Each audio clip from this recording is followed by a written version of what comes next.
All right, good morning, everybody. It is 10 a.m. I think we'll go ahead and get started here. So, welcome to our day. We appreciate your being here very, very much. My name, for those of you who don't know me, I am Lori Smith. I'm the training coordinator with Direction Home, Akron Canton Area Agency on Aging and Disabilities. I am one of three fantastic organizations that is bringing today's Caregiver Connection to you. The other is the Oak Clinic and Happy Healthy Caregiver. Thank you, everybody, for being here. I know we had some Zoom tips on a rotating slide, but if you weren't able to catch those, just a few things to keep in mind. I will ask that for the bulk of this session today that you remain muted, and that is just to keep background noises down to a minimum.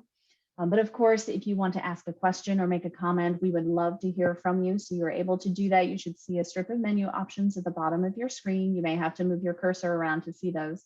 But in the lower left, you'll see a button that says either mute or unmute. You can use that. You can see some of us here today. We are sharing our webcams. If you would like to do that, we would love to see faces. I miss people so much right now. And again, that is in your strip of menu options. You'll see something that looks like a video camera. It says start or stop video. And I will also ask you to open your chat window. And again, in that strip of menu options, you'll see something that says chat, and that chat window will open to the right of your screen. As people are sharing slides, you may lose that chat window. And if that happens, up in the upper right portion of your screen, again, when you move your cursor, you'll see something pops up. It's teeny tiny, but up in the very upper right, you'll see where it says view. You click that and then choose the exit full screen option, and that should bring that chat window right back for you. With that, I think I will go ahead and take a back seat. So I don't know if Teresa or Sue or Elizabeth, you are up next. If it's Elizabeth, I will say, though, good morning, everyone, and welcome. Thank you for joining us. Yes, good morning, everyone. I'm so excited. I'm trying to remember how many of these we have done. This is how many years now? Many, many years. Most recently, we've collaborated with Oak Clinic. So I want to thank Suzanne for being so wonderful to work with. And my name is Teresa. I'm the Family Caregiver Support Specialist at Direction Home. And just want to welcome you all. Very excited about today. Elizabeth, should we let you go ahead? We have, Lori, did you have a bio to do like a formal introduction or? Ooh, I do actually. Elizabeth, do you want me to go ahead and read your bio? So everybody should have been mailed this fantastic packet. And Elizabeth's bio is in there, so you can refer back to who she is and all the fantastic things that she does. But I'll go ahead and quickly read that to everybody. She is a family caregiver advocate, speaker, author, and certified caregiving consultant. Her personal experiences caring for her aging parents with chronic and terminal illnesses and for a sibling with developmental disabilities inspired her to create Happy Healthy Caregiver in 2015. Through her consulting services, speaking, award-winning podcast, everybody catch that, award-winning podcast, book, and online community, Elizabeth helps family caregivers infuse caregiving and self-care with their busy lives. Elizabeth has been a presenter at the 2016 through the 2019 National Caregiving Conferences, and her story was featured in Women's Day and Health magazines. She is the host of Happy Healthy Caregiver podcast on the Whole Care Network. She's the author of Just for You, a daily self-care journal, which is also included in your packet. Everybody got that. And facilitates an Atlanta support group for family caregivers called the Atlanta Daughterhood Circle, which was featured in the Washington Post. We are ecstatic you are here with us today, Elizabeth. Thank you so much for being here. Thank you all for having me. And first, I wanted to just give a shout out to the three of you, and this amazing packet that you also shipped to me was such a delight to get in the mail when I got home from my trip. With how cute is this little happy face? So I love that. And with the lip balm and the little notepads and everything. So what a nice resource for all of you. So I'm excited that everybody was gifted my journal. I think that's amazing, because hopefully that can be something that you take away and you can implement and infuse self-care into your daily life. So just a note here for Lori, Sue, and Teresa is I can't see the chat as while I'm doing the presentation. So if something comes up and there's a question or something, just feel free to pipe in and stop me. Because I'd love to make this as interactive as possible. So I can with watch that, the chat for you, Elizabeth. thank you. I'll watch it. Yeah. We're going to talk about self-care strategies for happy, healthy caregivers today. That's our topic. And this is our agenda. We've done the open. We're going to spend a few minutes welcome. And then I'm going to go through some strategies that I have implemented myself as a family caregiver and coached many people on as well. So I'm just hoping that there's some little nuggets in here that you all can apply to your lives. We're going to have some fun. We're going to play a game this morning, and we're going to build the Happy Healthy Caregiver box. So maybe, if you want to start on cutting up your slips within your packet, they gave you the little quotes and affirmations. So feel free, if you want to keep your hands busy while we're doing that, you can start to cut up those. We do have some time to assemble that box as well. But that's another way that is a little gift that you can take with you that will infuse some self-care and just remind you how wonderful that you are on a daily basis. So we'll be doing that. And then we're going to have somebody that's going to walk us through some yoga. I'm excited about that. And then we're going to close up here by noon so that everybody can have a nice lunch afterwards. So first, we wanted to spend a few minutes just kind of getting to know everybody. So throughout this presentation, you're going to see some of these little quotes that came from your, originally it looked like this, the Happy Healthy Caregiver jar. We're making a portable version of the box, but these are all affirmations. It's a refill. So if you find that you love it, I do have a refill pack available as well. So in your packet though, that you got in the mail, they put the getting to know you questions. So these questions and prompts came from the Just For You Daily Self-Care Journal. And this is just a way to kind of, a lot of times as caregivers, we forget who we are as people, and, we've lost ourselves in some ways. And so I'm hoping that this journal just kind of gets you to remind you to what kinds of things brought you joy in your life, reflecting on some fun memories. So we pulled some of them out because we thought it would be a fun way to get to know each other. And so I'm going to share mine, and then Lori, Teresa, and Sue, maybe you guys share one of yours. And then I would love for folks to unmute and share, introduce themselves, and maybe we can just take a few minutes to understand who's on our call today. So I'm gonna, let's see, I just spoke earlier about the question number 6. So I'm Elizabeth, and the bravest thing I've done for myself is that I felt like I could get on this horse and ride 40 miles recently. It was actually a mule. And so I just got back from Wyoming. I did this 3-night backcountry trip. Now, while I was with other people, nobody can get on that mule but me. And once I'm on it, I'm on it. And it was a mentally and physically challenging experience for me. So I just turned 50 last month in July. And so I just kept kind of saying to myself, this is 50. I'm trying new things. So, so that's mine. Lori, Teresa, Sue, which one of you would like to share? We'll pipe up here next. I'm always the shy kid of the group. I like all these questions, but I'm going to do question 7. What is your current go-to healthy breakfast? I am smoothie queen, absolute smoothie queen. Always put spinach in them. So I know that might sound weird to some people, and it doesn't always look the best, but I promise you, if you've not tried it, you cannot taste the spinach. It doesn't taste like you're drinking a salad. But I love what I call an apple pie smoothie. I cut up some apples, put a little bit of oatmeal, cinnamon, nutmeg, ginger, some plain Greek yogurt, a little bit of maple syrup to sweeten it up, and then my spinach, which again makes it look not so appetizing, but tastes Sounds good. So yeah, that's my current go-to. I like it. All right, Teresa or Sue, ball's in your court. I'll go next. I'm going to pick the number 4 question. If you could take a year off and go anywhere in the world, where would you go?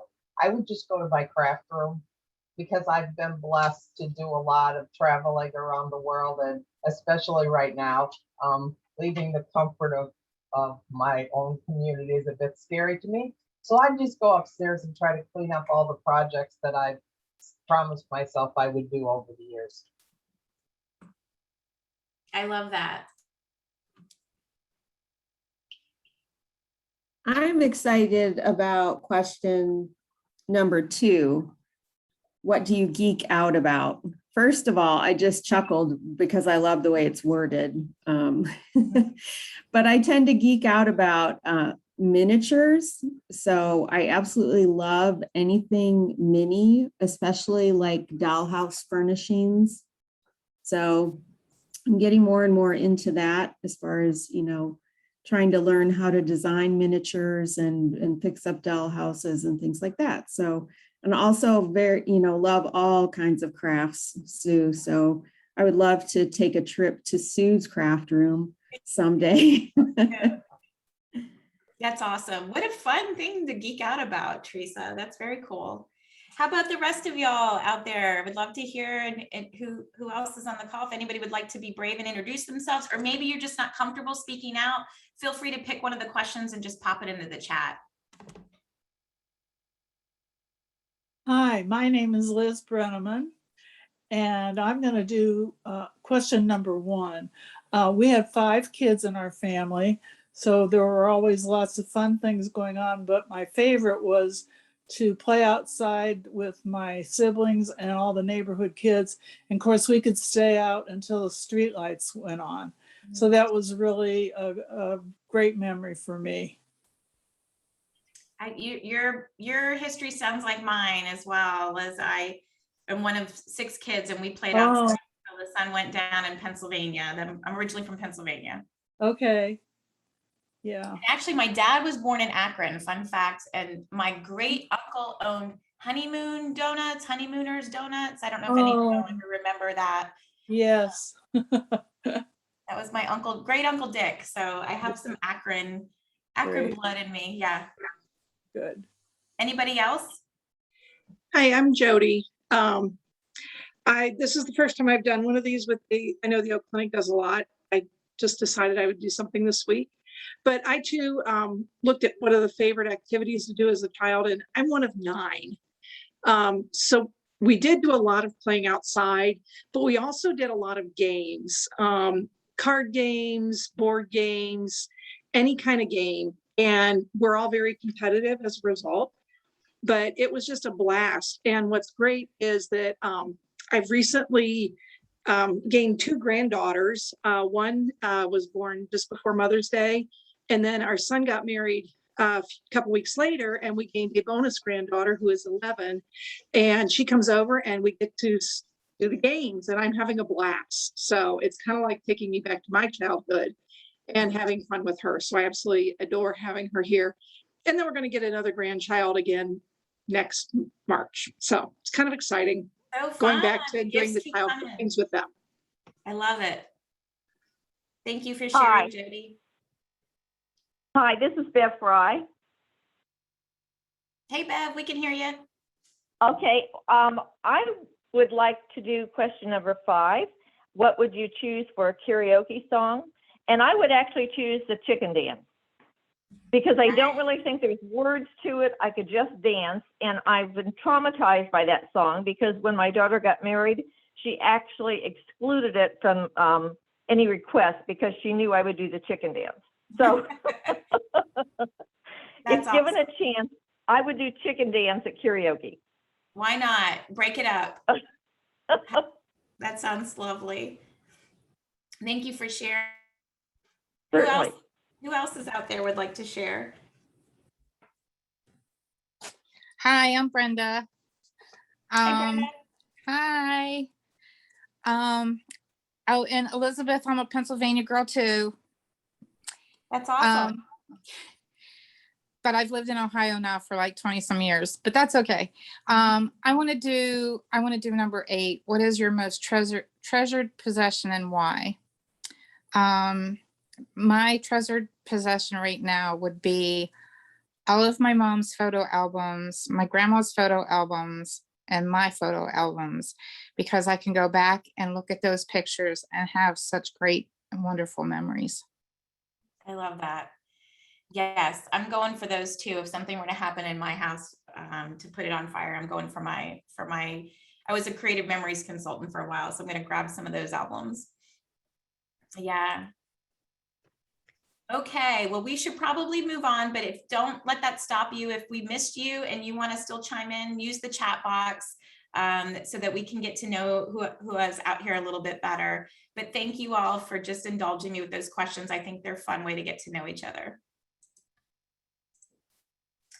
And with that, we're going to make this a very fun, as we go along. So we have our first door prize drawing. So I think Lori, is it Lori who's using the random picker of everybody who's on the call today? Yes, so if you don't mind if I share my screen quickly. Sure. Okay, so here we go. One Let's second. see here. Got to get to the random I love it. here, right? Isn't this fun? Now, I know not everybody who registered actually was able to log in today. So if we pick somebody that isn't here, not a problem. We can remove them from the list and pick again. So here we go. Drum roll, please.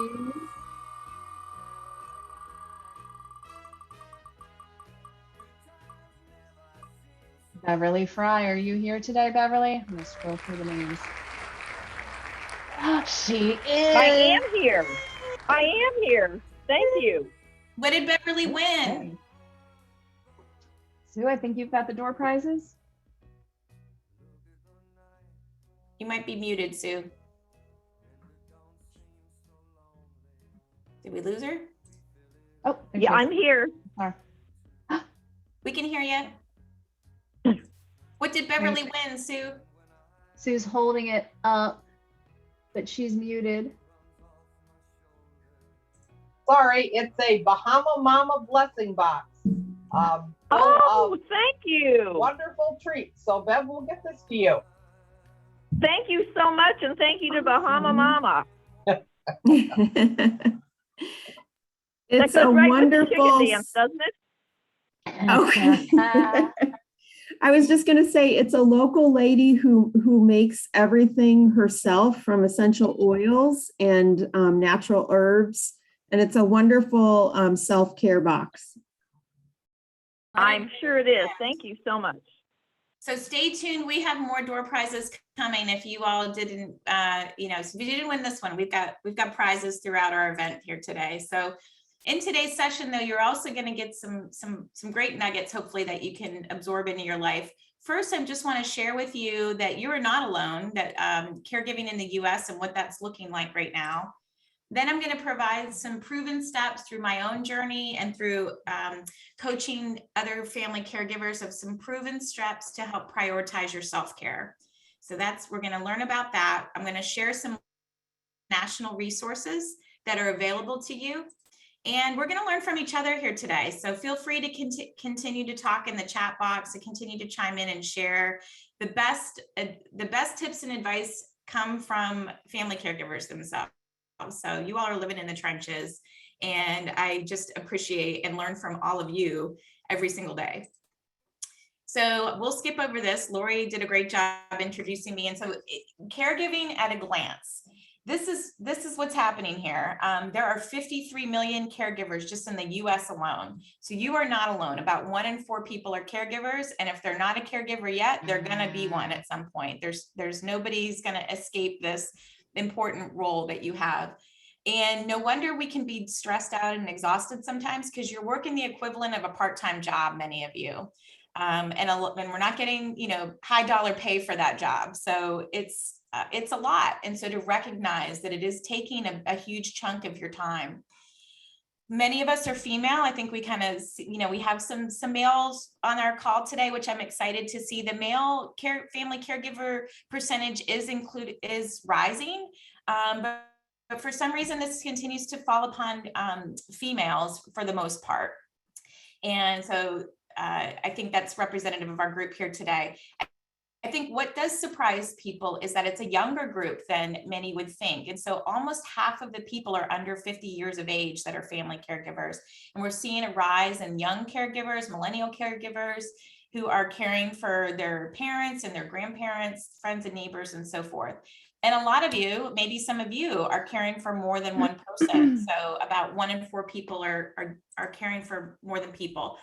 And you know, I want to just kind of constantly stay on top and make sure that I'm relevant. And so these are the caregiving pain points that we're seeing. And some of this may resonate for you, is this need for emotional support, that we just want to know that we're not alone, that we're, you know, particularly during COVID, so more saying their health has declined more than ever. And so we just want to provide some lifelines to you and reach out and show you that there is support available and that we're here for you. Same with training and education. I mean, a lot of you are doing some things that, you know, I don't know about you, but I was a broadcast journalism major. I didn't learn how to, I say jokingly, someone had said that they got their master's in caregiving. And that's what I feel like happens to a lot of us, is that we just have to dig in and figure it out. And a lot of times with very little training, and we're doing, you know, injections and wound care and, you know, learning how to communicate with people with cognitive impairments and all kinds of things. And so we're just trying to keep everyone safe. And so we need some more training and education. A lot of times among family members, I know some of you mentioned that you have a lot of siblings. I have a lot of siblings, is that we need to just kind of have the systems in place to get organized and coordinated. So I'm going to hopefully address some of these today as we're talking about prioritizing our self-care. The last one is a tough one, and the financial support is it's a big deal. It's a big deal, and I wish that there was more available to help address that. I think it's getting better, but a lot of people are having this issue. And then during COVID, the pandemic, we've seen an increased stress load. I think I'd mentioned about the health, you know, reporting surveys are saying that their health is declining even more. I mean, my heart is going out to y'all. I'm an empty nester. I've got 2 kids in college, and I just have the 2 dogs that I need to manage, and myself and my husband. At this point, I'm not a primary caregiver for anyone right now. But my heart bleeds for those of you who are managing your kids or your grandkids' virtual education, working remotely, and you're caring for other people. And it's a lot. It's a lot on your plate. And then, of course, we have this much access. Maybe you don't feel comfortable having folks coming into your home, or maybe those services are just not as well staffed as they used to be. There's an issue with that. And then feeling like more is coming on you because people are reluctant to maybe go to skilled nursing facilities and the assisted living communities, and that there's this aging homecoming, they call it, where more people are aging in place at home or living with family members. So no wonder we've got a lot going on. And I just wanted to kind of put that out there to affirm what's going on in your life, and let you know that all these things that you're feeling are completely normal. But I'm hoping that somehow we can figure out how we're going to infuse self-care into your life. And so I'd love for you to just either speak up or and unmute yourself, or put something in the chat. But what are some of the things that are standing in the way of you creating time for yourself right now?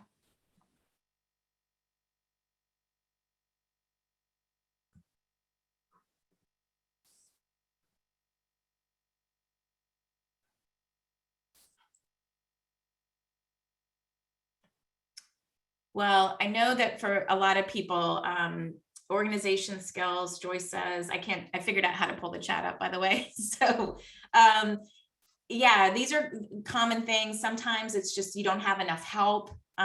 You know, it's all on your shoulders, and maybe you're tired.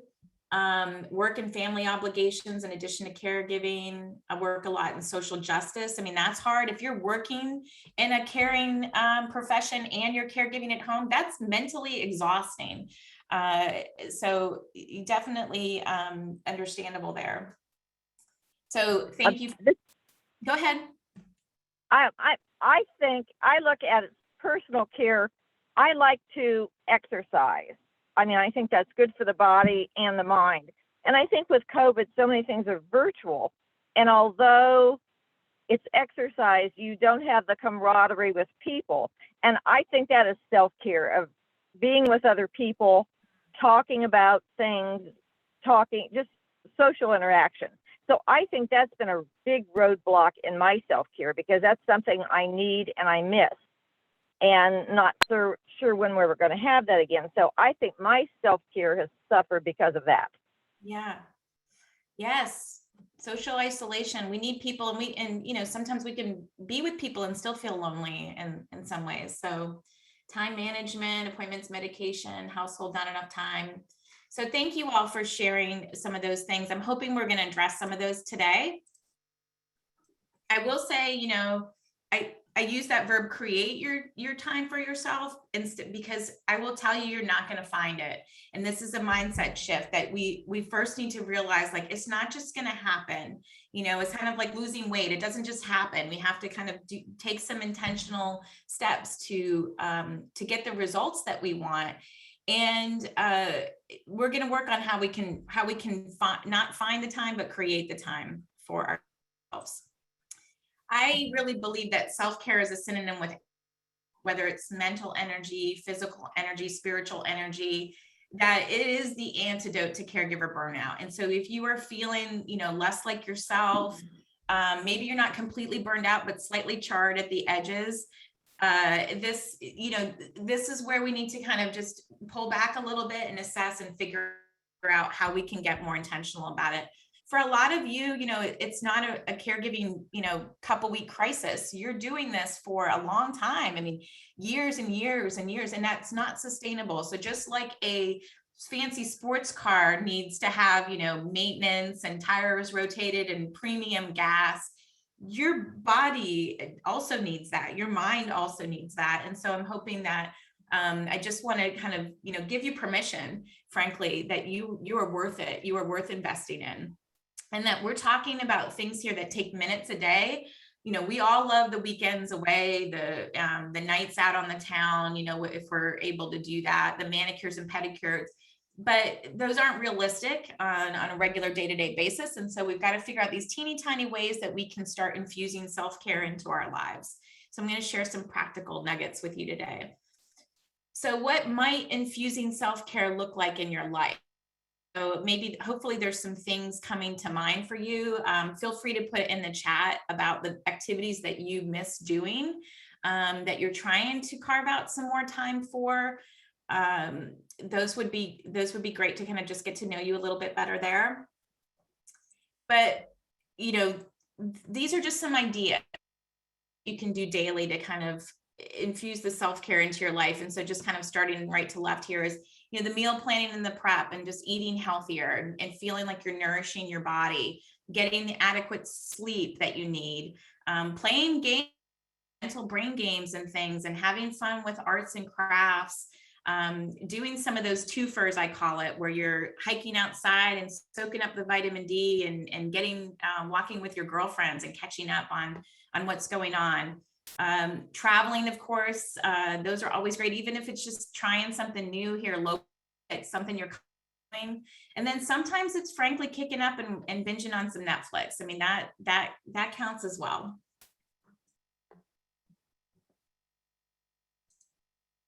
I want to walk you through steps today to create the time for your self-care. And we're going to go through these together: identify, record, assess, reclaim, and act.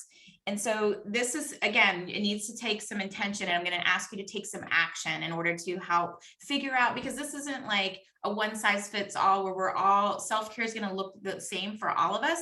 It's going to be different. I'm not going to should all over you, SHOULD, because I'm just going to lay out a bunch of different ideas, a smorgasbord of different things. And then you're going to have to kind of try them on and see what's going to work for you. And, you know, if you're not a real crafty person, then that's self-care is not going to be great for you. Maybe you really miss playing golf or tennis or something like that. And so it's going to look differently for everybody. But the first thing we want to do is identify.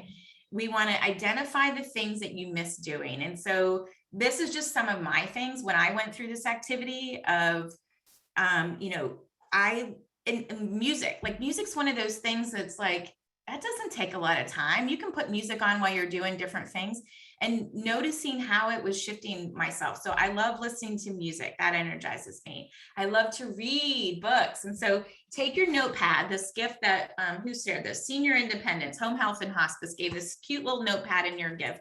So you can put some activities on there that you miss doing, whatever that is. For me, I love to try new food. I'm a foodie person. I love to play games with the kids. Lately, we've been playing Mexican Train is kind of our latest thing that we've been playing with dominoes. Watching movies, hiking trails. So just take a few minutes and maybe pop 1 or 2 ideas. I'd love to hear from somebody about something that you miss doing.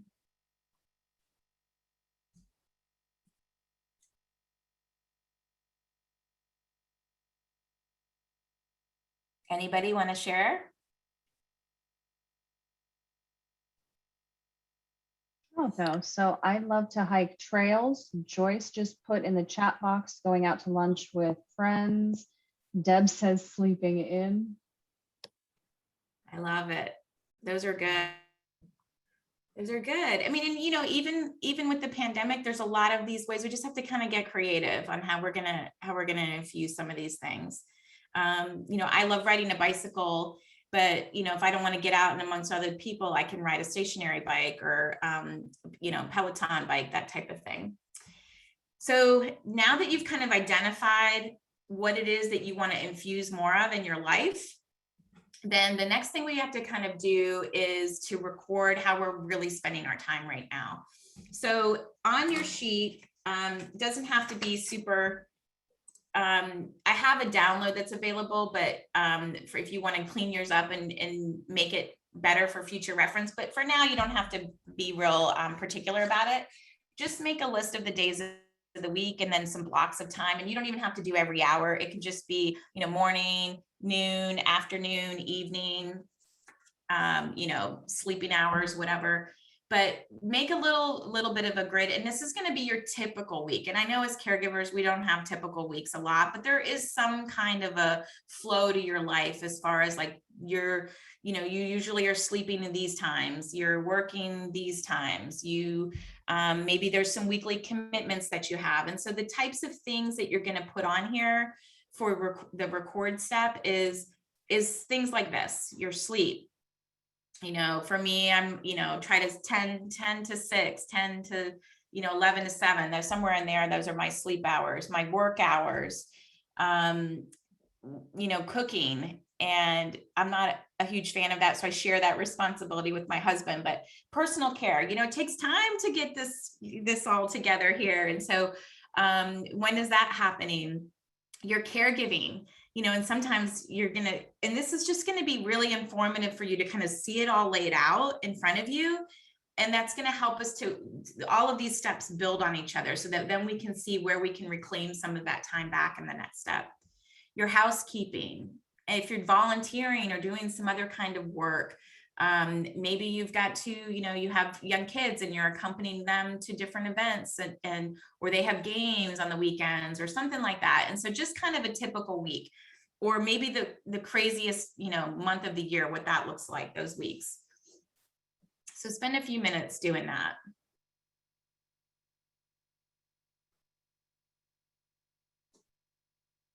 I'm looking back. I just want to, go ahead. Yeah. I was just going to say, I just wanted to point out what Bambi said in the chat. She said, dancing to 70s music, even if there's someone watching. Air guitar, air drums, how fun. Yeah, big hair, hopefully, all of it. Yeah. Yeah, I love that. And then we also have go to live entertainment or just going out to dinner with friends once in a while. So that's something that Linda is missing. I love that. Yeah, these are all doable. That's the good news, you know, it's like these are doable things.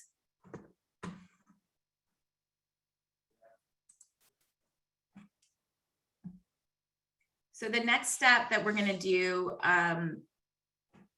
here is, and holler at me if you all need more time, like, or if you want to just continue to do this, but it's, we have to kind of assess what we have. And I think I'd mentioned this, writing it down is really important because sometimes we're just, you're just going through the motions and things are moving really fast and you're not sure, where am I going? Why am I exhausted all the time? And it's data. We make decisions with the data that we have in front of us. And so now we need to kind of look at it and assess it.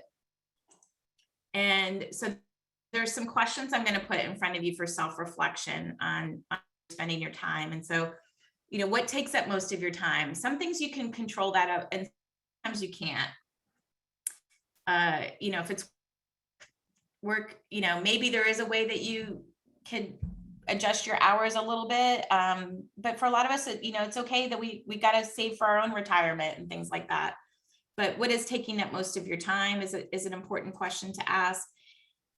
Are you spending the time on the activities you value? If you value your personal health, do you have things in there that are related to keeping yourself healthy? Do you value family? Are you, spending time not just with the family that you're taking care of, but the rest of your family, relationships with your spouse or your partner and your children, things like that, your grandkids. I know someone said we've gifted with a lot of grandkids.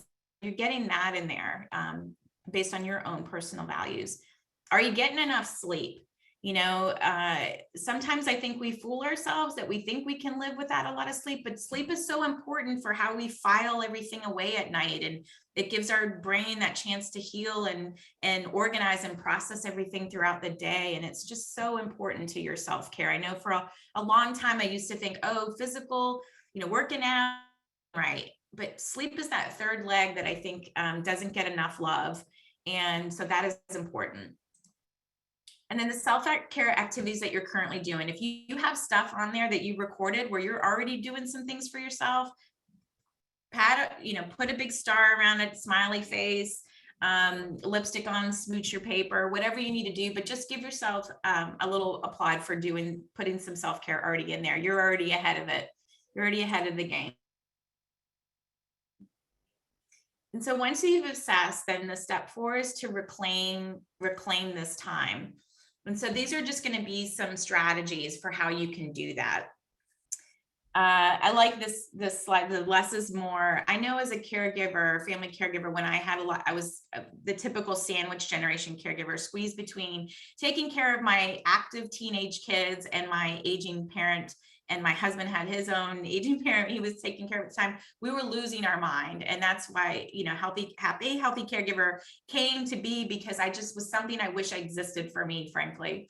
And I was just craving less to take care of, because it's just, I used to think it was like, I compared it to feeding a nest of hungry birds. You know how a robin bird goes out and she has worm, and then she comes back and there's all these nests with the mouths wide open and everybody's demanding a little bit from this poor mama bird. And who does she give the worm to? I mean, that's how I felt caregiving was for me, is between work and family and kids and every that. And I just wanted less to take care of. And so I had to really kind of evaluate what I could say no to and take ownership of my time. And I'm hoping that by putting this in front of you, you're empowered to take back some of your time. It's the most valuable commodity that we have as family caregivers. And, no is a complete sentence. And sometimes it's a really uncomfortable thing for us to say to other people, is they ask us, you're the person probably that is, so nurturing and willing to take on things. That's why people come to you all the time. It's a nice thing, but to practice no, sometimes an easier way to say that is not now. Oh gosh, thank you so much, but I'm just in the season of my life right now where I'm really losing my mind, taking care of everyone else. It sounds like something I would really love, and thank you so much for thinking of me, but I'm just not available to do that right now in my season of life. And it doesn't always have to be you that says yes to everything. And so I think that's just challenging you to set some boundaries on saying no. I know one way, just going back on that I implemented that is I got some advice about, I wanted to be involved in my kids' lives, and, school I did, but I was very careful to just not be the mom that was going to go in and do copies and cut paper and this and that if I was going to volunteer to do in school with my kids, it was going to be something hands-on with them. I was going to volunteer for the field trip. I was going to volunteer for the church, the faith community activity where I was hands-on with them, helping do something. I'm already watching the soccer game, so I'll just, be the help out with those kinds of things. And so whatever it is, like, think about, does that match up with your values and how you're spending the time? And so that was one way where I could say no to that. Or instead of taking a long commitment to something, that was all school year long, I'm not going to be the room mom, but hey, I'll volunteer for this one project. My best time of year is February. If you can find something in there that I can help out with, that would be great. So those are just some kind of practical examples there. One thing you might notice on your, if you were being honest with how you're recording your time, and this is down to the nitty gritty, but there's nothing wrong with these activities in moderation. I know for me, I love to watch an hour of TV at night. I'm really into Poldark right now, that PBS special. It's on Amazon Prime, but it's like, I love watching that show, but in moderation. It's like my little treat after, a day well done. And just noticing how, like, when you spend time with social media, how is that making you feel about yourself? Is that energizing you? Is that an energizing way to do self-care? If so, then, keep doing it. Maybe you need to unfollow some accounts, type of thing. But these kinds of things can really blow up and just kind of spiral into spending a lot of time. And so I just, challenge you to watch. And that this is a great place where you can reclaim some time back. I know for me, I've had to set boundaries, particularly around social media, where in the morning I was finding, it's so easy to just kind of lean over and start scrolling through your phone. But I didn't feel energized, and I was like putting everybody else's life and agenda in front of my own. And so instead, I still grab my phone in the morning, but now I have a daily devotion that I read before I put my feet on the floor. I love that. And then I'm just kind of like, okay, that kind of grounded me in my day, my mind right now. And then getting up and going into, doing something physically for myself, having some coffee and some mental time. That's where I was able, the morning routine was a great place for me to reclaim some of that time back. This is a hard one, y'all, for caregivers, is asking for help. And I do believe we can do hard things, but we certainly don't need to do them alone. Caregiving is not a solo job. It is a team sport. And we need each other asking for help. And so some strategies here that may help you with this is just divide up the responsibilities and identify the ownership. And I'm going to give you some worksheets on the next couple slides where you can print these out and use them to facilitate a meeting with your family members. But basically, I found that as your plate was already full, most likely, and then caregiving, heaped on top of that, and then everything's kind of spilling over. And that's what it felt like for me. And so I was reluctant to kind of give up the caregiving responsibilities, but I needed to figure out how to get rid of some of these other things so that I could put some time and attention towards caregiving. And so a lot of the household family responsibilities, there was a lot of places there where I was able to divide and conquer among the other members of my family and have conversations around them. And then caregiving responsibilities too. I think a lot of times people think, oh, we're all kind of just going at it. But if you can really assign people certain roles, that's one less thing you have to think about, and you can kind of park that mental traffic and just kind of focus on the things that you're good at, that you enjoy doing, and give you some space for it. I don't know how many of y'all had kids on here that are, but some of my examples do involve children, but just children, I think, can do a lot more than we give them credit for, no matter what their age, frankly, that we can give them jobs. And so I know I had to have a conversation with my kids. It was like laundry was a big one in particular. And I told them, I said, look, you have a working mom who's caregiving. I want to for all of your sports, your things like that, where I can be. But we can, you can watch me do laundry all weekend, or we can all kind of help undo this together. And then we have more time to spend and be together. And so my kids started doing laundry like middle school years, frankly. They joke about it now, they're in college, and my son's like, Mom, my roommate, he doesn't know how to do anything. And I'm just like so internally proud, that part of our job, I think too, is to kind of teach them to be independent. And someone had given advice of, instead of being indispensable, you want to be dispensable, because that means that you're giving them more and more responsibility to do for themselves. And as our kids are gaining more responsibility, sometimes our loved ones that we're caring for are doing less and less. And so somehow this kind of has to start to balance out then. And so we can involve other family members. I also think that our care recipients, I know sometimes it's easier for us to just do things for them. My mom, she liked having things done for her, frankly. It's just easier to ask us to do them. But I would push back, and there were things where she wanted to buy gifts for people. She needed to, wanted something for herself. And I would just encourage her to do the research on Amazon.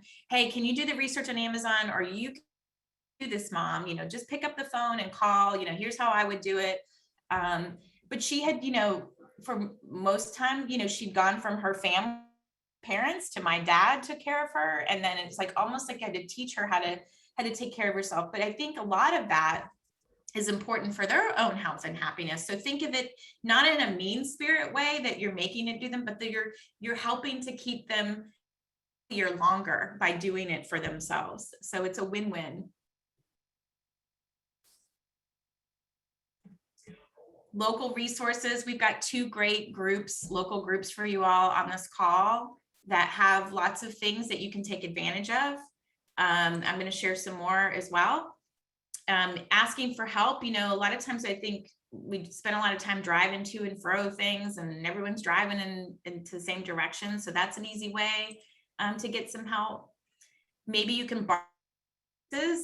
Maybe someone will clean your house, and you're already going to this practice, and you'll take them to a practice, or whatever it is that you can do. Maybe you make crafts, and that's part of your self-care. Hey, I'll knit you a XYZ if you want to clean my house or do my laundry. So you can get creative with some of those things and barter for services. And maybe there's things you can outsource, mowing the lawn, things like that. It doesn't always have to be you, and it doesn't always have to be you that pays for them as well. Maybe those are easy ways that a long distance caregiver can help you out there. Speaking of long distance caregiving, for me, my family, we're all spread out on the East Coast. I have a sister in DC, a couple brothers here in the Atlanta area, and a brother that lives with my sister in Michigan as well. And so we had to figure out how to divide and conquer. I had primary caregiving reins for a while of my mom, and then it got to be where my sister had a life change. She went through a divorce, and she wanted to take full responsibility of Mom in her home. And so that's what we did. But so I've experienced the primary caregiver needing long distance support, and then being that long distance support person for my sister when she had Mom, and now when she takes care of my brother who's got developmental disability. Thank you. Yes, that's my mama. And so one of the things that I did for Mom as a long distance caregiver is I would send her these cute little membership boxes. We've tried different ones. We did this one that was kind of senior focused and oriented with, she loved this blanket that she's holding. She had a grab bar, different things in there. Thank you. Mom passed last September, but she's still here in the spirit. She's definitely, I probably look the most like her, frankly. So this is what future me, maybe hopefully minus the pounds, will look like. But so we had tried, and then we tried a snack box for healthy snacks, which was awesome because she would go through and pick out the snacks, and we would do an unboxing over FaceTime, which was fun to do together. She would show me which snacks that she got. I'd ask her which one she was going to eat. And then she would put the rest in a basket. And then when the hospice nurses and the woman from the faith community who came in and gave her communion on Sundays, she would have something to kind of gift and offer them while she was bedridden at that point. So, but even just a phone call to my brother is just helping to know that primary caregiver, it's giving time to focus on whatever it is that they're doing. And just, maybe you can assign even days of the week if you've got a large, a bigger care team. And so you can kind of spread that love out. Self-care reminders for your primary caregiver. If you're not the primary caregiver, or maybe you need to just ask your long distance person, hey, I'm really trying to do, I listened to this seminar today and I'm really trying to do, play pickleball once a week. Can you just kind of help hold me accountable to that? So whatever it is, we used an app called Marco Polo, which was like a video chat app. I loved it when my sister was heavy in the throes of caregiving for my mom, because she could listen to it when she needed the break. It wasn't like you were in her with a FaceTime call or a text right then. When she had a minute to sit down, she could watch the videos of us. And she just loved kind of seeing what we were all up to. We were having conversations back and forth between my sisters and my cousins. And so you can kind of set up this group video chat through Marco Polo. It's just fun. Amazon ordering, so much easier for like my sister's situation. You can ask somebody, say like, hey, I'd love to just be able to send you a text of when mom's out of her incontinence supplies or whatever, and you just order them for me and have them shipped here. Like, that's an easy thing for someone to do. It takes a minute for them to send a text, but if my sister had to get online, remember all of that. So I was the Amazon orderer. When my mom, when my dad first died and mom moved into the Atlanta area, my sister in DC took on all the bill paying. We changed the address, all the bills went to her, she paid them, she tracked the call with us to kind of let us know where we were. And then someone kind of owning, financial and health paperwork. It doesn't have, we have to figure out ways to kind of make this a team effort here. Researching options, when you get these different diagnoses or a new medication or something like that, like just pop off a text, hey, do you mind researching the side effects of XYZ, or just can you find out a little more information, or find me a local company that can come in and provide me extra hands, on Fridays so that I can go to a Bible study that I want to go to. Whatever it is that you want to do, they can do the research options. Gift buying and card sending. So we had a system in place where we used one of those accordion folders by the months of the year, and I got a big family, and my mom was a card giver. And so I would buy all the cards for the year and put a Post-it note on them of who they were for. They were addressed, and all my sister had to do was put the card in front of my mom. She'd sign it. Sometimes a check went in, sometimes it didn't, and pop that in the mail. And so that was a huge help that you do for, she still wanted to sign them. Family communication, someone's kind of got to be that hub. And so maybe they can tell you what's going on and you can kind of get the word out to everybody. So those are some ideas for long distance caregiving. If you all have more, put them in the chat. This is where we learn from each other and what's working and what's not working. Okay, caregiving responsibility sheets. So these are the links. They're under this one, this bit.ly HHC, there's a little underscore that you can't kind of see because it's underlined, underscore caregiving. But if you want these sheets where I've done some of the work for you, where you can figure out how you can divide and conquer among your care team, I invite you to use these. One is focused on caregiving responsibilities, and they both have blank lines at the end because your life may look different than mine, and some of these things may not apply. But I love that, for example, I don't own trash in my house. I don't have to worry about the trash going out from the kitchen to the day that they pick it up.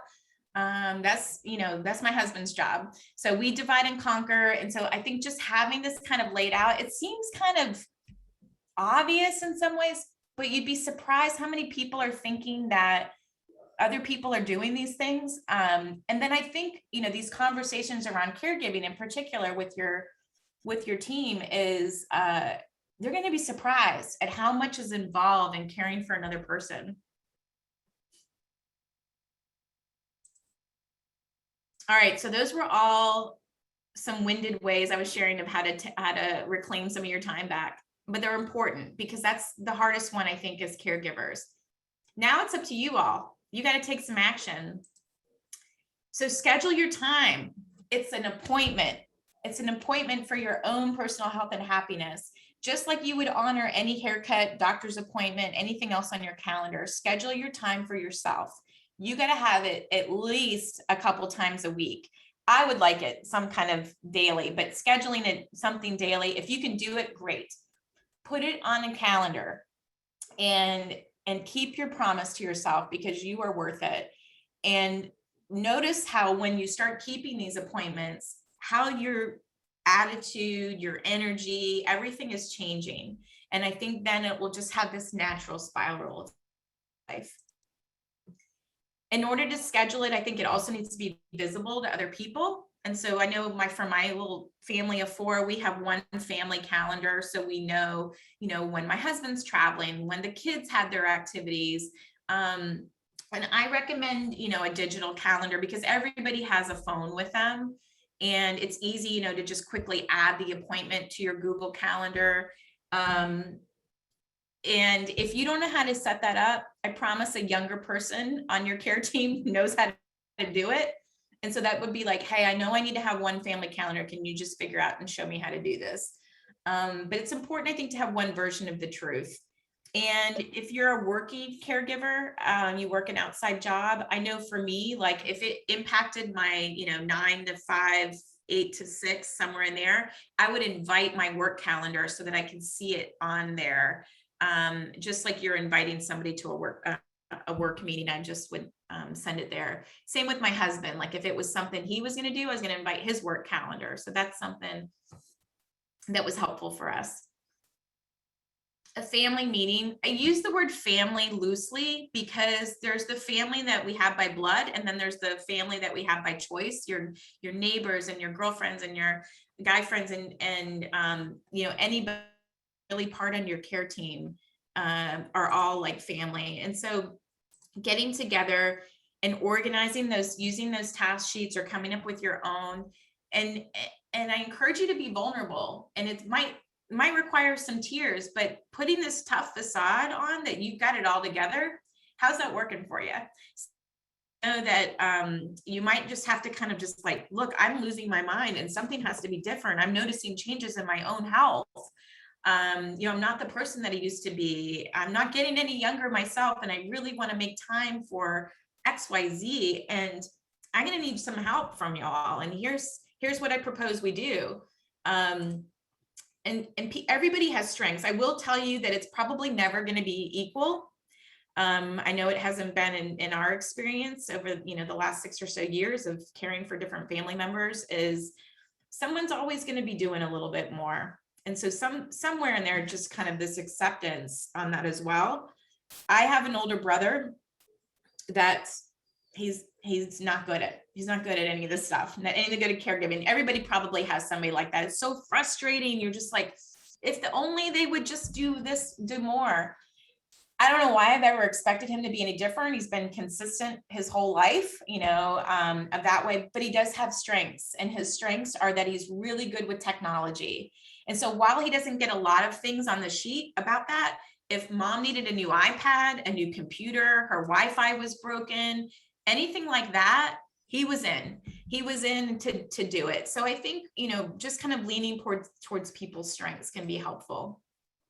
When you have this conversation, just avoid rehashing the past, the always, never trigger words. Those are never using I language. I feel this, not you always, blah, blah, blah. That's not going to be a productive conversation. And just, say, hey, can we just have a meeting to talk about how we're going to divide and conquer here? Something's got to be done differently. Walk through the responsibility sheets, take a picture of it, send it out to everybody. And then you have something to refer to when things go crazy. And be like, hey, I thought we talked about this, a couple months ago, we had said that this was going to happen. And did something change, or do we need to revisit this? And it kind of gives you that structure. Like anything that we would be running, we would needs to have that attention. It's a big project. Using time wisely.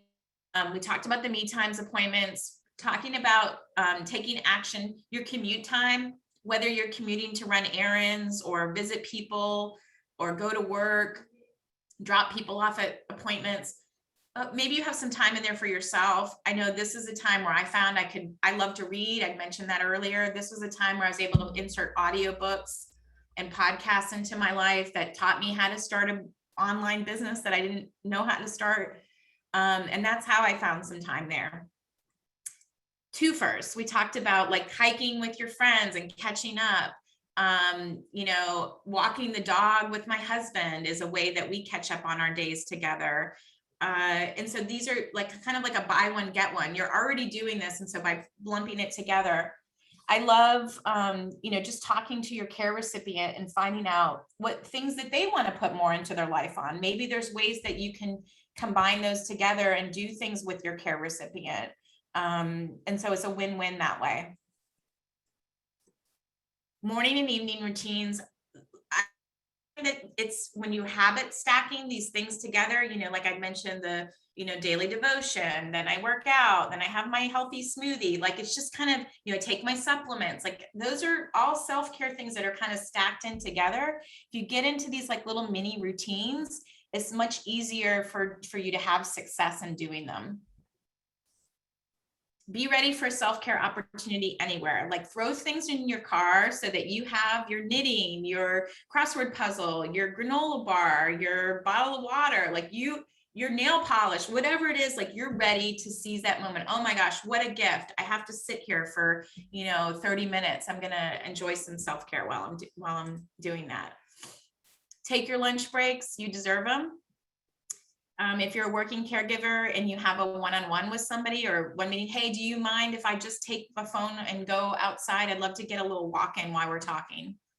Walk and talk meeting. You know, if you find you're going to the store like multiple times a week, maybe there's an opportunity there to kind of batch it all together. Maybe there's even a better opportunity where you say, hey, I'm going to meal plan on, you know, we're going to alternate weeks. And that's what my husband and I do, is like, I don't like to cook. I don't like to grocery shop. Why? I don't want to do this all the time. And so that then kind of freshens things up there. Any other ideas on taking action? If anything in here resonated with y'all, I'd love for you to share that in the chat. I'm hoping that you get some ideas that maybe just hadn't thought about.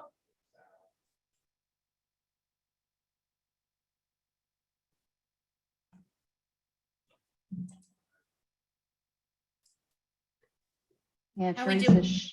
Go ahead, Lori. Yeah, I was going to say, Teresa shared both your organization skills are amazing, and I can't echo that enough. And then love the self-care tote idea. That is really amazing. I love that. Self-care totes. Yes. Throw your journal in your self-care tote. Don't get caught up on the days. If you don't want to, just start at the beginning. If you want, work through it. There's no right way to do one right way to do things. Just want to make sure we were good on time. Looks like we're good. We go to 11:15 on this. So local and national resources. Maybe one of you ladies, I don't know, Teresa or if you want to talk about the Direction Home, what I'll offer. Suzanne, feel free to chime in about the Oak Clinic. So about what you all are locally. Okay, I'll go ahead and talk about Direction Home. Direction Home, we are an organization that does so many things.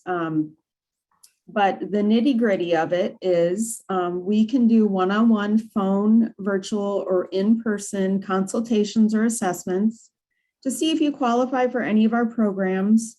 And our programs are both non-Medicaid and Medicaid, or CareSource or UHC. We have quite a variety of different programs. So don't think that just because you are a certain insurance or you're certain income bracket that you would not qualify for services, because that's not the case. It's always best to go ahead and have that one-on-one assessment with one of our nurses just to see where you're at, to see if your loved one maybe qualifies for something.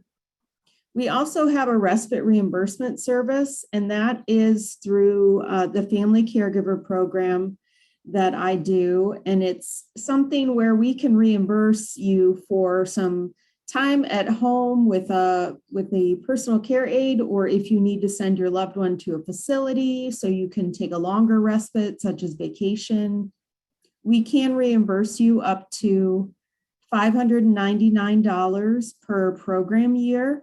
And I know that's kind of a drop in the bucket, but as much as I've talked to people about this, we're all in agreement that every little bit helps. So the person does have some qualifications they have to meet, though. So they do need help with a couple of the following activities of daily living, such as bathing, transferring, eating, dressing, grooming, toileting, or medicine administration. Or maybe they just need 24-hour supervision because of a mental impairment or cognition issues, just to keep them safe. We also do educational events, and you can get on the mailing list right there at our website, www.dhad.org. If you get on the mailing list, you will get notifications of all of our educational events. Some of the things that we do are also evidence-based classes, like powerful tools for caregivers, and everything is virtually right now. We're still not back to the in-person, but the other events that you may see are annual events that we do in the community, seminars on aging and all of our services. I know, Lori, jump in here if you feel like I'm missing anything. You are doing amazing. And then near and dear to my heart is our support group that we have for caregivers. It's on Mondays from 1 to 2, and you can call in, but I do recommend that you join us by Zoom, because there are times when we have speakers and we share our screens in order to just get that better one-on-one connection. I have a wonderful group of people right now that are very supportive, and we would love to have more people join us. So, and thank you, Lisa. Lisa in the chat is promoting the support group. She's my biggest cheerleader. I appreciate it. I would say too, like Teresa, like I think a lot of times I see that people wait to like, oh, I'm good right now, I don't need support. My recommendation is that you join a support group before you think you need support. And what if you can help support somebody else and give them a little nugget that's going to make their life a little easier? That's gonna feel good in your heart. So I would Absolutely. Yeah, that's a perfect example. Join now before you're in the throes of it and you're about to lose your mind. Get on now and connect with people, and then you've got that resource there at the ready. We have a couple of people who have come back to our support group and continue with our group, even though maybe they've lost the one that they're caring for, because they have so much to offer the group and so much advice. And I think it helps them through the grieving process as well, because they still have that connection. Thank you, Brenda. Brenda in the chat, Direction Home is the best, and Teresa's support group on Mondays is wonderful. Such amazing people. Well, Brenda, we think you're amazing too. So thank you. Sue, anything to add on your Oak Clinic side? Yes, I'm going to show you that. Here's my junky office that I'm sitting in. That's why I try to use this virtual background. Unlike those of you who are sitting at home, I'm in the office and I'm never really sure when that door is going to open. So I mute and I get rid of my video when I'm on these calls. But I am at the Oak Clinic, and many of you that are on today are familiar with the Oak Clinic. If you're not familiar with the Oak Clinic, I always say that's a very good thing, because that means you don't have a relationship with multiple sclerosis, and that's a good thing. So if you don't know about the Oak Clinic, that's probably why. We do a lot try to do a lot of support for caregivers. You know, this caregiving thing doesn't just affect the caregiver and the patient. It goes to the family, it goes to the children. So we try to do as much as we can to help the families. I would encourage any of those that are on today that are patients or have patients at the O Clinic. If you are in need of something, don't hesitate to reach out and ask. You know, you have nothing to lose. And we know multiple sclerosis. We know this business. We have 21 people here that work really hard to find, reach out and find resources, such as the Direction Home. I mean, we work closely with them, and that's wonderful. So don't ever hesitate to reach out and ask. We do some educational things here. Obviously, now we too are doing things virtually. We've tried to keep up our exercise and our yoga programs virtually. You know, it works for some and it doesn't work for others. And we're all looking forward to going back face to face meetings. But I applaud what you do. And I just want you to know that we too are here for you. That's wonderful. I love that you all are united and helping each other too. It's so nice to see. Thank you. So on top of the local resources that you have there with Direction Home and the Oak Clinic, wanted to share a few that maybe you've heard of, maybe you haven't heard of. The Conversation Project. Can you all see when I hover over the conversationproject.org? Does it show up? No. Okay. I don't know if somebody wants to put these in the chat, but it's the conversationproject.org. And this is a free conversation starter kit on how to have those kind of, I call them courageous conversations with your loved ones about end of life. And so this is a great service. Another one, if you are military or a veteran caregiver, hiddenheroes.org. /respite. They have respite relief for military and veteran caregivers. So that's be something that I would recommend that you check out. You know, definitely check with your veteran affairs and so forth and see if they have other things that are locally for you.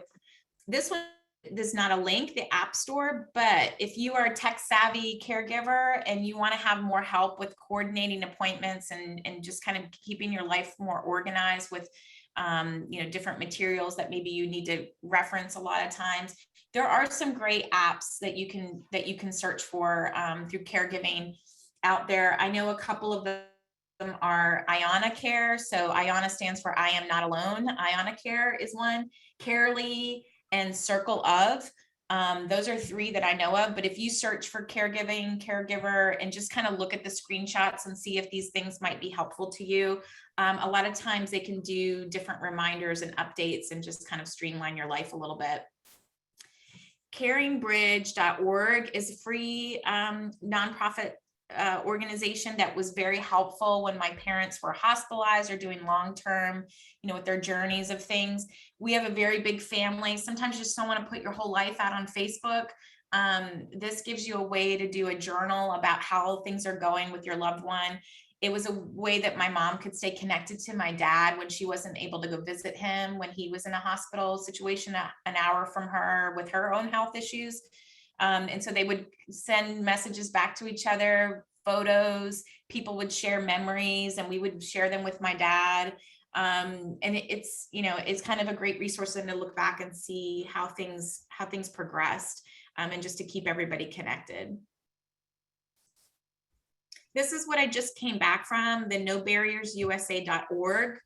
That's the main route. And then they have caregiver programs. They also have veteran programs as well, but they do all expense paid retreats. Those are the key words, all expense paid retreats, where you're going to be outside your comfort zone. You're not going to, none of them have so far have been the 40 miles of horseback riding.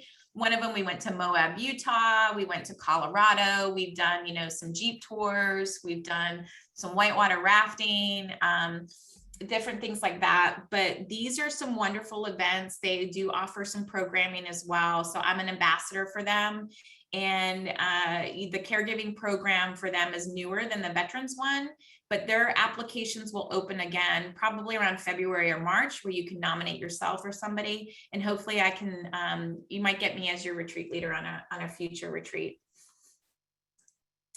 Facebook communities, I just put one here, but basically like search for whatever you want in Facebook, multiple sclerosis, search for your own, you know, your diseases, your or whatever, I would say try a few different ones. Some of them, the ones that aren't for me, or the ones that are kind of the whiny, complaining ones, I like solution Facebook groups.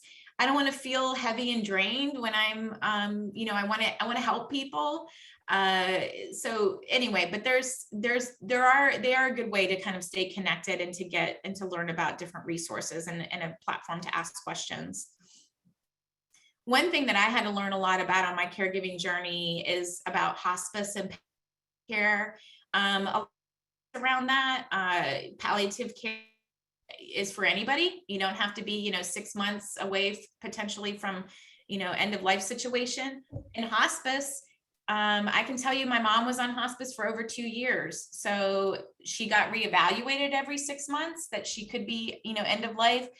But it really helped my sister in particular when we went the hospice path. I find that a lot of caregivers don't explore these soon enough. And like for hospice, they started handling the medication. They started shipping supplies to my sister. They started visiting my mom instead of my sister having to figure out how she was going to get my mom to appointments. They had chaplain come in, both for my sister and for my mom. So a lot of resources that were available by exploring that opportunity. And so that's all this is just exploring. And that's nhpco.org can give you some information about hospice and palliative care. One thing that I recommend a lot of people do is just to get their paperwork in order through elder law attorneys and get somebody that specializes in these areas. You can find an elder law attorney through www.naela.org. So National Academy of Elder Law, naela.org. The laws vary state by state. So keep that in mind too. If your care recipient is moving, in and out of another state, we had to look at things again. When mom moved from Florida to Georgia to Pennsylvania to Michigan, it's like, we just want to make sure that everything was still in order.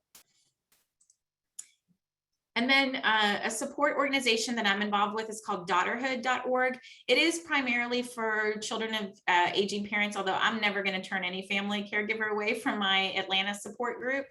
And so we meet monthly. We usually meet at a restaurant because I also appreciate, like tonight we're meeting an outdoor restaurant, but I can always appreciate that sometimes for many of these folks, this is also their night out. And so to get out of the cooking and to have a cocktail, if you wish, is a good option. So these are all over the US. It's a great organization. We also have conversations that we're starting to do webinar series that are free. So that's through daughterhood.org. And then, of course, I have my own resources. So I have a bookshelf where I get, authors. I love to read. So I'm going to start spotlighting different authors on my podcast and in my blog. But you'll see some of those out there. So books for caregivers. The podcast, the one that I host is called Happy Healthy Caregiver. It's on a lot of different platforms. I think what's different about my podcast versus the other caregiving podcasts is that I don't necessarily like to talk to the experts. I like to talk to real life family caregivers who are in the trenches, sharing their stories and figuring out, stories of resiliency and sharing what's worked for them, what they wish they knew differently. And, we have a fun lightning round at the end where we ask them questions from the self-care journal and see what they're up to. And then some of them are just me sharing as well. So you can check that out. The website, I do have a self-care support group on Facebook. It's managed by myself and 2 other certified caregiving consultants. So you kind of get some different perspectives on that. It's all about self-care. So we have some themes for the different days: motivation Tuesday tips, successful Sundays. So we share some things there. You got the self-care plan template in your packet. It looks like this. So you can create your, think about, what you're going to do for your mind, your spirit, your body, and your heart, and who your care team is. And you can start to put that into practice. And then we talked about this family responsibilities and the caregiver responsibility worksheets that were shared there too. If you need these links later, I'm a lot help there. Time for Q&A. Let's definitely hit that.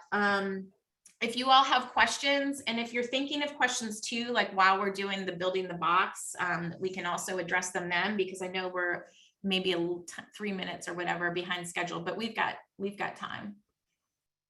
Does anybody have any questions at time, or you can pop them into the chat box, or just pipe in if you want to take yourself off of mute. Is like, was there some pressing thing that you just are still struggling with that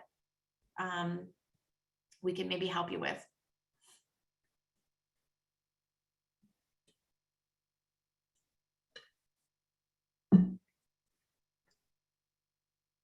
Okay, well, let's do a door prize. So I'm going to stop my screen. Lori, you're up for the wheel spin. Spend more time with people who bring out the best in you, not in the stress of you. Not the stress. All right. I'm going to share my screen here in just a moment here. I would love a fantabulous. Let me get back to Zoom here. I have so many tabs open, you guys. All right. This is a good one. This is a good one. Oh, I can't wait. All right. Let me see a virtual drum roll. Let me just see everybody's hands. Drum rolling here. We ready? Here we go. Oh, Bambi, so close. Joyce. Joyce, are you here?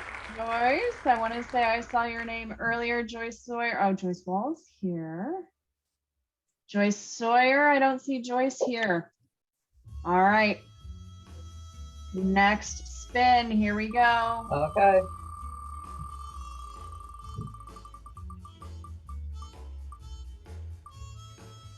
Stacy Harshberger. I hope I'm saying that right. Stacy, are you with us today? I don't see Stacy either. It's getting down to it.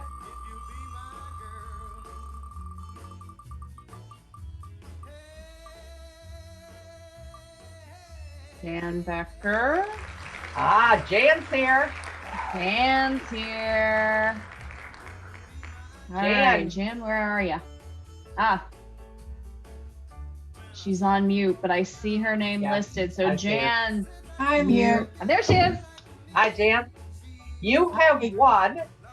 Elizabeth mentioned that you might get her in a counseling session. Jan, you're going to get her in a counseling session because you have just won a private coaching session with Elizabeth Miller. So congratulations. Wonderful. That's awesome. So yeah, if you want to share, pop me an email, or we can get that scheduled. Elizabeth at happyhealthycaregiver.com. So Elizabeth at happyhealthycaregiver.com will schedule your session, and I look forward to chatting with you, Jan. Okay, thank you.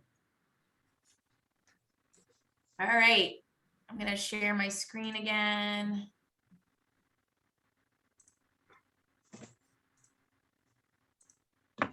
It's time for some bingo. Bingo. So we're going to play some bingo, virtual bingo here. Take care of your body. It's the only place you have to live. That's some advice from Jen Rome. But I need some help for the bingo game. So this is what we're going to do. Since we're not all in person here together, I want you to grab your bingo sheet. So that looks like this, and it's in your packet that you got. It says bingo at the top, self-care bingo. So get that out. And then you're gonna, do we have the Zoom raise your hand feature? Is that a feature we have? Okay. Maybe there's not a ton of us, so I think we're gonna be okay. Oh, we do. Brenda, thank you for displaying. So yeah, you'll raise your hand, and you will give me an example of a self-care activity or a product or something. I'm going to need 24 of them from you all, and I'm going to write them on a slip of paper, and then you're going to write it in one of your squares. And what I don't want you to do is go like straight across or straight down, or we're going to have like everybody bingo. But you're going to want to write it randomly in one of the squares. So your Happy Healthy Caregiver in the center is going to be your free space. And so the first thing we need to do is to get the 24. So Brenda, I'm going to pick on you. Your hand was raised. A self-care activity or a item. Going out to dinner with your husband. Okay, so we're going to put out to dinner. Write that in one of your squares on your bingo card. Who's next? Actually, I'll say real quickly, if you're not sure how to do the raise your hand feature, it is down in your strip of menu options where the mute, start, and stop video is.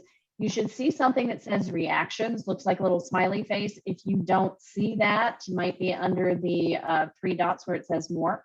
But somewhere you'll see the reactions and you should see the raise hand or thumbs up. Jody, Just you use got those. an example? Maybe if you all have 2, let's do 2 maybe. We'll make this go a little quicker. One I thought of is just taking a walk Take a walk, okay? and reading a book, or just taking 15 minutes to read something. Reading. Okay, so take a walk and reading. Those are 2 more. Who else has one?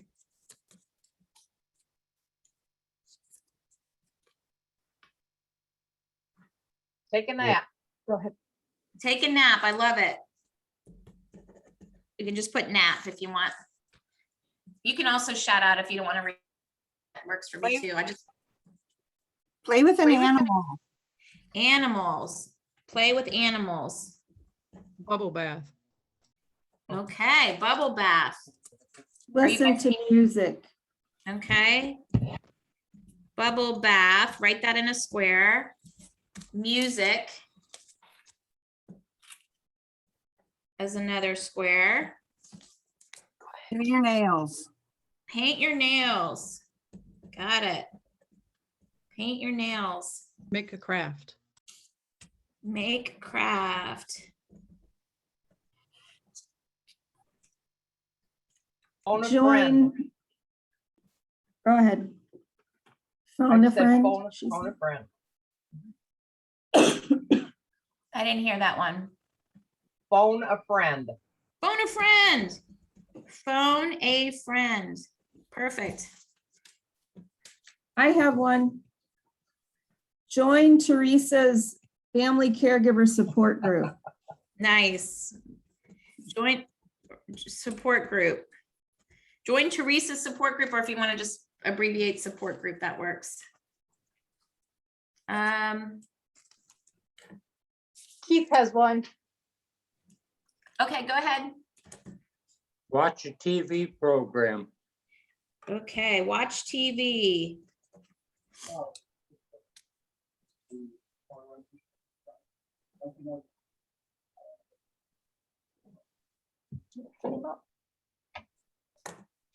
Volunteer somewhere. Volunteer.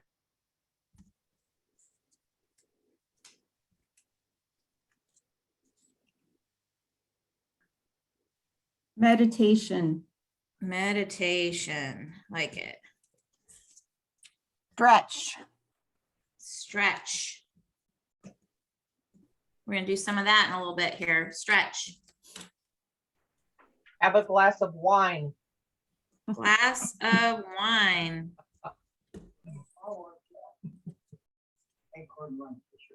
Check his wine is breathing. Give Do Lori's Tai Chi class. Ooh, Tai Chi. I think you Thaichi. That sounds fun.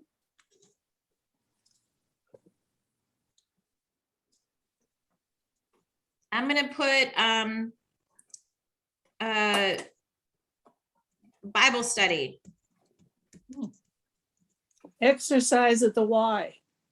Exercise. Listen to a caregiver podcast. Ooh, good. Preferably Happy Healthy Caregiver, but yes, Right. Caregiver podcast. I like it. All right, y'all, you guys are on a roll. I think I only need 4 more, Missed one there. or maybe 5. Or podcast. Oh, exercise. Or you can put it what it was for you. Did anyone say write positive thoughts in your diary? Oh, no. Yeah, diary. Or like a journal or diary. Perfect. Puzzle. Ooh, I love puzzles. That was something my mom and I enjoyed doing. Was puzzles. Word game. Color. Color. Word games. One more. Dance. Dance. I love it. Y'all did so good. Okay. So now I'm using my box for this, to put them in. I'm just gonna call them out and then you're gonna mark your X. And whenever you get a bingo, which is 5 in a row, it could be up, down, or diagonal. No crazy postage stamps or anything like that. Just, we'll just keep it simple, up, down, or diagonal. And when you get bingo, just holler bingo, and then we're gonna have some prize for you. You guys did so good on this. It's funny, like at first it's like, oh, I can't think of anything. And then it's like, oh yeah, here we go. I love it.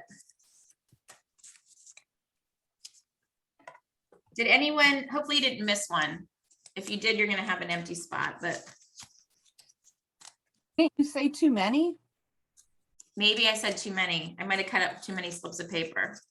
That could have happened too. Okay. Okay, here we go. First one to cross off is join Teresa's support group.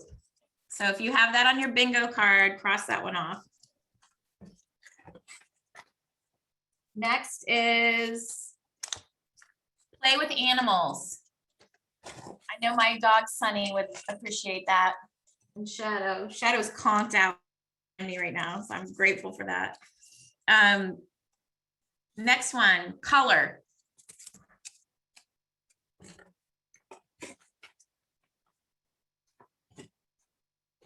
How about paint your nails?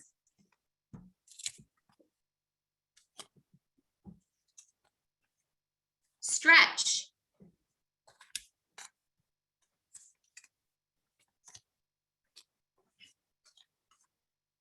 Dance. Bingo. Who got bingo? Liz. Liz, read your bingo back to us. Nails, dance, play with animals, and color. That's a good bingo. Good job. Thank you. What does she win, Sue? Okay, we have another great prize here. Let me see if I can't get off of this. Hang on a sec. Okay, I don't know if how many of you might be familiar with Vanita books, but there's an author, Vanita Oschlager. Jim Oschlager actually started the Oak Clinic, but Vanita has books. Vanita has two incredible books that I'm giving for bingo prizes today. One is called Signposts, and the other is called Air Mask. It's a great book for caregivers. Signposts has you every day. It has something in here, and then there's a journal. You can do it. This says, the world is full of people who have never, since childhood, met an open doorway with an open mind. And so lots of good food for thought. Liz, we will get these to you. Oh, thanks, Sue. Love it. I love free stuff. Should we keep playing or Sure, should we? go ahead. No, keep going. I've got more books. Okay, we'll keep drawing. All right. Tai Chi is the next one.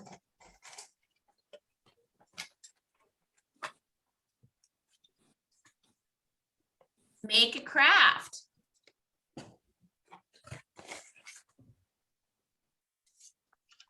Take a walk.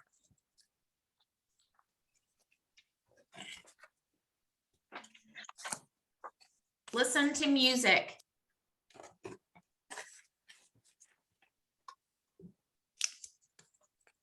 A bubble bath.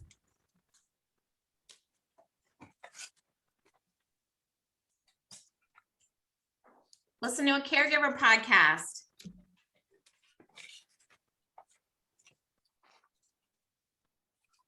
Read. Do some reading.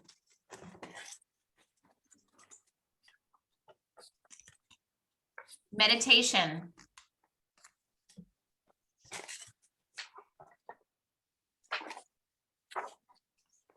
Bible study.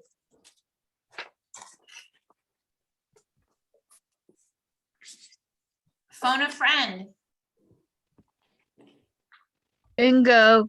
Yeah, I was like, nobody has a bingo yet? Who said bingo? Bingo. Linda Jones. Did I hear Linda. two? Who else said bingo? Marilyn. Marilyn. And was there And a Lin- and Linda Jones. Marilyn and Linda Jones? Got it. Okay. See, Let's what do kind one of prizes more. do we have for these ladies? We're going to do books again. Same 2 books. I will get them to you. Let's do one more. Yay. Okay, well, I'll keep going. Nap. Take a nap. Bingo. Who's got the bingo? Joyce Wall. You got it again. Nice job, Joyce. Thank you. See what we got books for Joyce? We sure do. Awesome. Okay, y'all, that was fun. That was fun. Okay. But don't worry, everyone's going to get a prize with our next activity. Because we are going, actually we have a door prize before we go into the next activity. So let's go to you, Lori, for the wheel. Let me share my screen again, and you guys are fantastic. So I went down through the list of people that are actually logged in with us today. So whittled that down a little bit, and virtual drum roll for me. Let me see the hands up in the air, spinning the wheel. Beth McCannon, you've got the next door prize. All right, Beth, where are you? I know you've got to be here. I went down through the list. Beth, where'd she go? Oh, don't tell me we lost her. Oh, no. All right, let's do another spin. Oh, wait, I see her. Oh, there she is. There she is. Hi, Beth. Hi, Beth. What did Beth win? We have a really special prize. I reach out to some local folks and ask for gifts, and this one's pretty special. This comes from the Talmadge Lutheran Church, who has crocheted a beautiful lap blanket. Wow. Really pretty lap blanket. What color is that, Sue? It's very pastel colors, pink and yellow, light blue. It's really pretty. So we will get this to you. And thank you to the ladies of Talmadge Lutheran Church. Yeah. They do these, they occasionally bring these in for our MS patients when they receive their infusions. Typically they want a blanket. And so they provide these lap blankets for these folks, and then they get to take them home. So congratulations, Beth. Oh, thanks. That's awesome. That's where my Uncle Dick lives, in Talmadge. Is that right? Yes. Small world. Okay, so building your box. I don't know actually that we have 4 minutes, but let's just talk about it. You might not finish it in this session, so we definitely don't want to miss out on yoga. So some days you just have to create your own sunshine. So this was just a fun story. I created this jar because when I transitioned care to my sister, it just felt like I was handing her a huge weight. And so I had been collecting sayings that I liked. When you cut up your slips of your paper to put into your blue box, I don't know if everybody's box is the same color. Mine's blue. You just put this together. You'll put your slips in there. And then the idea is you can pull one out one day, every day. You can leave it by your bed or maybe in your bathroom or somewhere where you want it. And then when you cut them up, you're going to have some extra yellow sheets of paper. And as you're out and about in life, if you come across something that just feels affirming to you that you like, write it down and put your own things in there and add that to your collection. My sister would just, as she drew them out, she would just then refill it when she was all done. But then I started visiting her and I started adding more to them. So it's just a fun kind of way to kind of just keep that positive mindset top of mind. And with that, we have another door prize before we to yoga. So let's do that. But don't beat yourself up. You're a work in progress, which means you'll get there a little at a time, not all at once. And then I love this quote: "You're braver than you believe, stronger than you seem, and smarter than you think." And that's from Christopher Robin, of one of our favorites, the Pooh series. So let's do another door prize, and then we'll head into yoga. So I appreciate you all just spending time listening to me today, and I hope that you got something out of the sessions. Elizabeth, we really can't thank you enough for being here. This was amazing, amazing. But let's do a door prize again. You guys have gotten the hang of doing the virtual drum roll. So here we go. Who do we have? Elizabeth Brenneman. Where are you still here, Elizabeth? Yeah, Yay. but I already won something. Do you want to pass it on? Yes. All right, here we go. So generous of you. All right.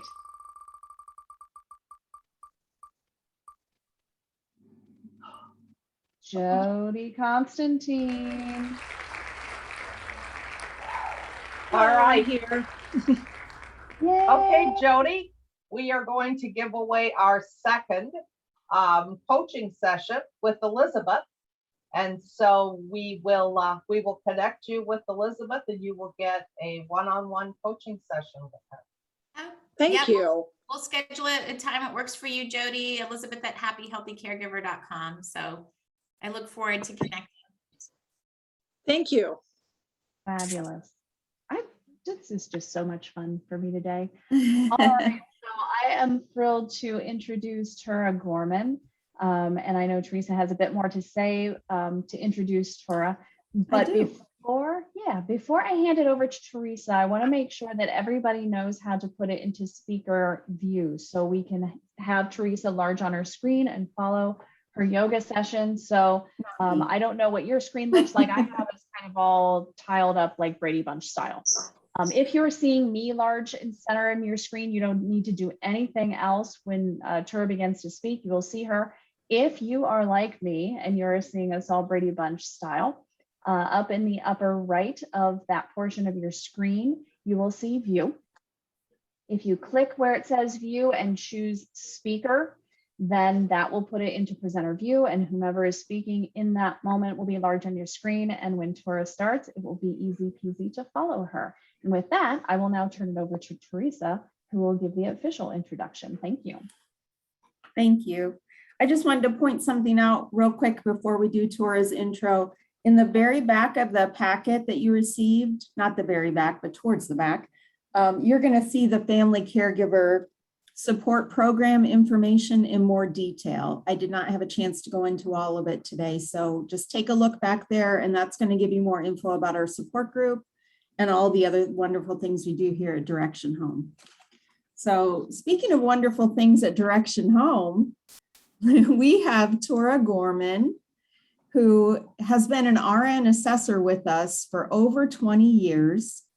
She's been teaching yoga since 2015, and she's certified in Power Vinyasa and Yin Yoga. She obtained her yoga training at Powerhouse Yoga Studio, and she also enjoys biking, hiking, and swimming.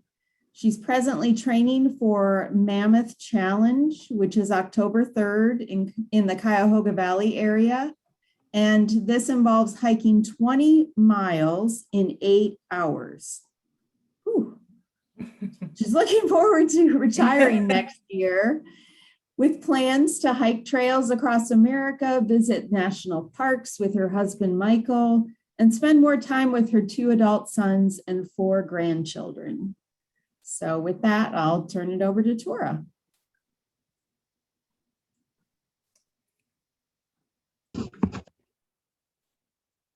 Go ahead. Can you? Good afternoon, everybody. Can you hear me okay? Mm-hmm. Perfect. This is an honor to be asked to be able to just lead a 10-minute breathing and stretch right in your chair. I did do some little quotes as we go through the 10-minute practice to just try to encourage and inspire. I read a definition of caregiver, and it says one who gives the tremendous gift of love and aid to another, a symbol of strength and dedication. And that's each of you. So it's really important, and we talk about this often in my yoga class, to take care of yourself, because you are the lantern of light. And if you're empty, there's nothing left to shine through. So we need to always take some time every day, even if it's just 5 minutes, to just try to refuel and regenerate. So I want to just start with the breath. So I tell my yoga students, if I teach you anything, I want to teach you how to breathe. And you think, well, I breathe all the time. But tends when we're stressed and we're anxious, we shallow breathe. In yoga, we really focus on the breath. It's long breaths and then an exhale, so that the mind starts to release on that exhale, the tension. So I'm just going to ask you just to get nice and tall in your seat. Really feel your sit bones, maybe waddle back and forth a little bit in your seat, get really planted and rooted. And then draw your navel in and really open up your shoulders. So we want to pull our collarbones apart. Take the chin off the chest like there's a tennis ball underneath, and your crown is tall. Close your eyes and just rest your hands on your lap. And I want you to take a nice inhale in, really being mindful of the breath going in through the nose, through the throat, into the chest, and expand in the belly. And then exhale out and feel the breath go up through the body and out through the nose. And again, we breathe in, fill, exhale, release. So we're going to do some cleansing breaths here.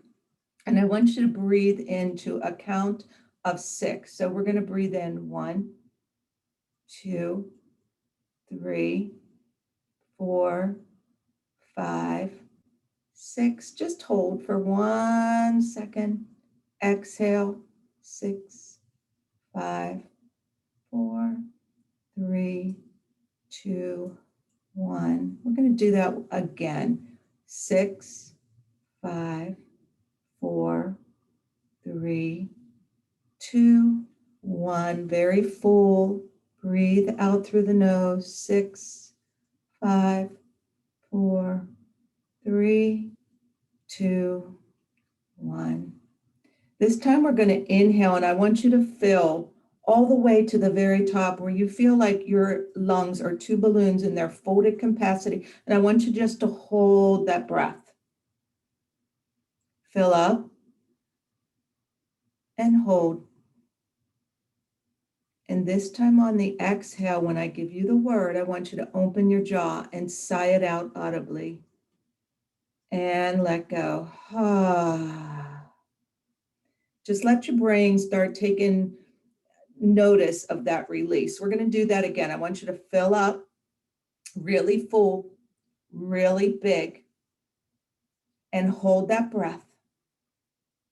And hold. And hold. And open the jaw and sigh it out. One more time. Let's breathe in. Fill all the way up to the very top. Maybe this breath gets bigger. Hold it at the top. Hold. And exhale. Let everything go. Good job. So now let's bring a little Tai Chi in with the breath. So we're going to just bring our hands like we're holding a ball.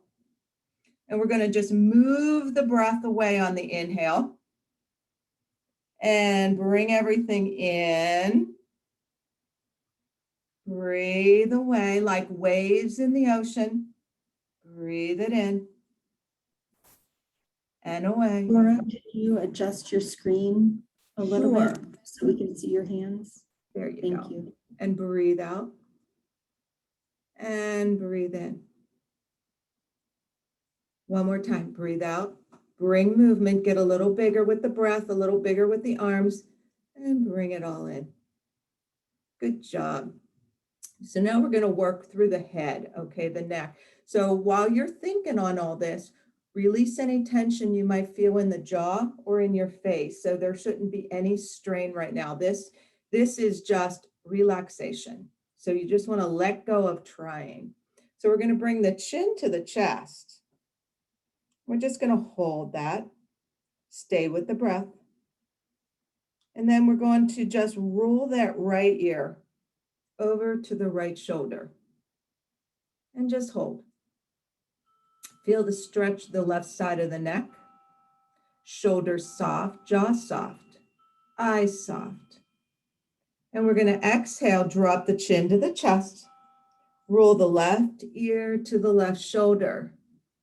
And now feel that opening to the right side of the neck. And really be mindful as you breathe where you feel the strain and the tension. Listen to your body and breathe into those tight spaces. And on the exhale, try to release and find more space. Chin to the chest. We're going to do that again. Right ear, right shoulder. And hold.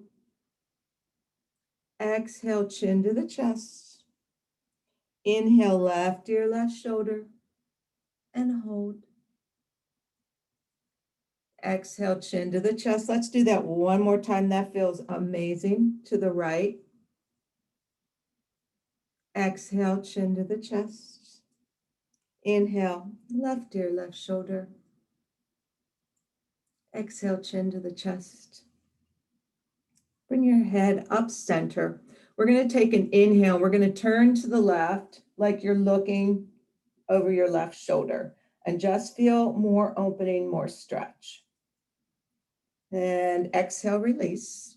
Inhale, look to the right. Exhale, center. Inhale, left. Exhale, center.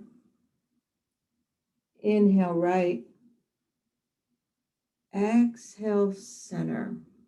Now we're going to make some complete circles. So if anybody has any cervical neck issues, just bring your head across the top. You don't need to dip back, all right? So pay attention if you've got cervical issues. We're going to dip the chin. We're going to roll left ear, head gently back, right ear, chin to chest. Stay with the breath. Left ear, head gently back, right ear, chin to chest, hold. Right ear, we're going the other way. Head gently back, left ear, chin to chest. Right ear, head gently back, left ear, chin to the chest. Good job, bring the head up. Let's take a great big inhale, lift up all that self-care in the room, arms above the head, gaze up, and bring those hands down to heart center. Thumbs to that sternum. And just take a moment here. Maybe close your eyes. I always say to my yoga class, set a little intention for yourself, whatever that might be. To breathe, to let go, to remind yourself that this very moment is the only one that you know you have for sure. Let's drop the hands down to the side. We're going to do a little stretch. So I want you to take your right hand, drop your left hand to the side of your chair. And we're just going to come up with that right arm. And we're just going to slightly lean over to the left. Palms are down, fingers are open. And just feel that stretch for the whole right side of the body. And then bring it back up. Let's take another inhale with the left side arm and lean to the right on the exhale. And just take a moment now to feel that stretch of the left side body. Inhale, come back up. We're going to repeat that again. Take an inhale, raise that right arm up and lean over to the left on the exhale. Inhale, come up. We're going to inhale, take that left arm high. Exhale, drop over to the right. Again, feeling that left side body. Really breathe and fill. And then inhale, release, back to center. We're going to take the right arm. On the inhale, we're going to dive it over to the left side of our thigh. And maybe take your left arm behind your chair and just take a gentle twist. Open in the heart. And maybe try to gaze over the left shoulder. Maybe that's not possible because you have injuries or you have arthritis, and that's okay. You just look wherever you need to, where you feel that stretch through the waistline. That belt line is getting an internal massage. This is so good for the low back. It's good for the liver, the spleen, the gallbladder, the intestinal system. So if you're having problems with constipation, this is the way to help yourself. And then release. We're going to repeat that on the other side. We're going to take that left arm. We're going to dive it to the outside of the right hip. We're going to take that right arm behind the chair. We're going to lift up tall, and then we're going to twist through the waist, shine the heart forward. And maybe you gaze back, maybe not.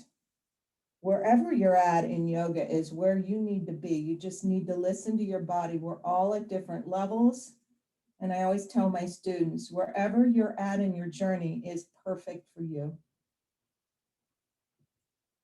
Stay with the breath. Inhale. And then exhale, we release. Let it go. Let the breath out. So we're going to do a couple more things. I want you to just take your arms up really nice and high. We're going to take the roundness out of the spine. We're going to cactus the arms on a 90-degree angle. And as if I came along and put a pencil between your shoulder blades, I want you to pinch that imaginary pencil. Look what happened. Our shoulders come down, our collarbones open, our heart is forward. And as caregivers, we give from the heart. But as we tire, we do this. So this is taking the roundness out of the shoulders. And just hold. And then exhale, release. Let it out. We're going to do that again. You ready? Take a nice big inhale, lift those beautiful wings. Exhale, squeeze that pencil with your shoulder blades, open the heart, separate the collarbone, sit up nice and tall. Enjoy that heart opening. And exhale, release. We're going to take the arms and give ourselves a little hug. Cross them and grab opposite shoulders. With your hands, try to pull your shoulders like you're pulling them forward and really open that spine. And then release. We're going to cross the opposite arm. Grab the shoulders. Pull through. And release. Last thing, I want you to draw your knee, if you can, in towards your chest. And just give it a little tug. And then extend the leg long so your heel is resting on the floor. Your legs extended long and your heel's on the floor. And we're going to point and flex the foot. So we're getting a stretch through that Achilles, the front of the foot. And then do some circles. Maybe 3 or 4 circles to the right. And then 3 or 4 circles to the left.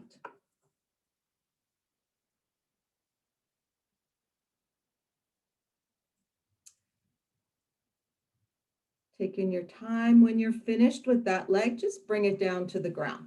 We're going to repeat on the other leg. If you did the right, this is the left. If you did the left, we're going to do the right. Doesn't matter where you started. So bring that knee in, give it a little tug, and then exhale, extend that leg long, let that heel rest, and point and flex the foot. So your toes are pointing toward the ground, and then the toes are coming back toward the shin. Maya Angelou said, I learned that people will forget what you said. People will forget what you did, but people will never forget how you made them feel. And each of you gives your love and time to someone, and you make them feel special. That's something that'll never be forgotten.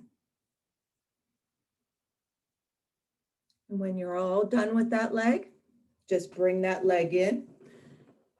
Let's take a great big inhale. Lift the arms up high. Get tall in the seat. Exhale, cactus the arms. Pinch the pencil. Take a big sweeping arm. Give yourself a little hug. Thank yourself for being here. Let's take it all open. One more time. Inhale, open those wings. Exhale, let's bring those hands down, heart center. I always end my practice with something to fill. So I'm just going to ask you to close your eyes, bow your head, and take a moment to just feel what you cultivated in this very short chair stretch. Your breath, your arms, your legs, your spine. Taking time for yourself, taking time to be in this moment. I hope that you have love in your heart, joy in your mind, freedom in your feet. The light in me honors the light in each of you. And we bow. And we end with namaste.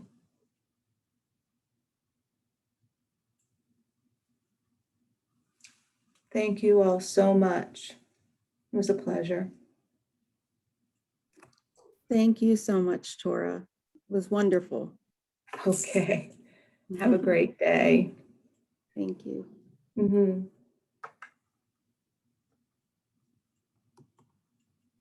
I think with that, that is our program for the day. Oh my goodness. I hope everybody feels so rejuvenated and relaxed after that stretch. I hope each of you got information and ideas to take back with you and use practically throughout your day, throughout your week, throughout the month, year, and your life moving forward. Any last questions that we can answer, we would be happy to take these last couple of minutes to do so. I did want to share that I will send an email to everyone who logged in today that includes the links that were mentioned, as well as a link to watch this video. If you know of anybody who wasn't able to join us today and would benefit from the information, links, you can use the link that I'll email, or they will be posted to the Direction Home website, Elizabeth's website, and the Oak Clinic website. So there will be a million ways to get to this. We appreciate each and every one of you for taking the time to be here. Thank you. I do have so one much. more. Lori, I have one more. Please. I have one more door prize. Can we Oh, do get to one do the more? spinner again. I saved Okay. what I think is the most important one for the last one. So if we can do one more, that will be great. Fabulous. Okay, another spinner. Let's go. For those who have hung around. Linda Jones, are you still here? I know a few people had to drop off. Linda. I'm still here, but I already won something, but Oh. Let's do it again. Okay, here we go.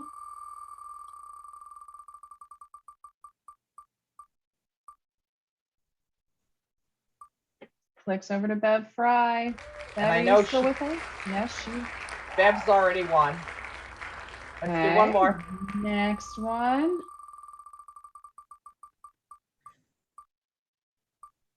Brenda.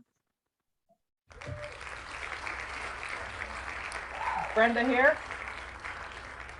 Hey, she's waving. She's waving. Oh, there she is. Brenda, I have a really special prize.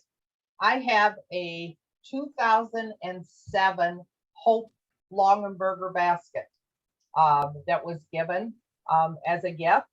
And all with this basket comes a very special tie-on, and I did not tie it on, but it says Hope on it.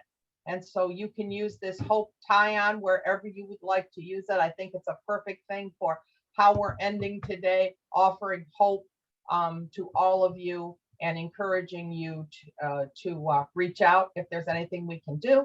And Brenda, I'm going to stick these books in your basket too. So we will get this to Brenda. Congratulations. Fantastic. Congratulations to everybody who won. Thank you, everybody who logged in. We really, really can't thank you enough for taking the time. We know how busy your lives can be and how chaotic and how things can change in an instant with schedules. So we really, truly do appreciate you. If there's any questions that any of us can answer, we'll be here for a moment, or if you want to email them to us, I will have emails in the link in the email that I send. But otherwise, thank you. Enjoy this day. It's not raining. Enjoy this day. Thank you all so much. This has been a really great day. This is a fantastic program that's offered, and I know that everybody can benefit from something that was said somewhere. So just thank you again. It was wonderful. Thank you to those who shared today. That was amazing. Thank you. This Thank you is- for opening up and sharing. This is Liz Brenneman again. I just wanted to thank all of you. It was wonderful. And thank you so much for the books. I can't wait to get them. Absolutely. All right. I look forward to hearing y'all's success stories. So feel free to reach out and let me know if anything resonated. Thank you. Enjoy All your right, day. everybody. Have a great day, y'all.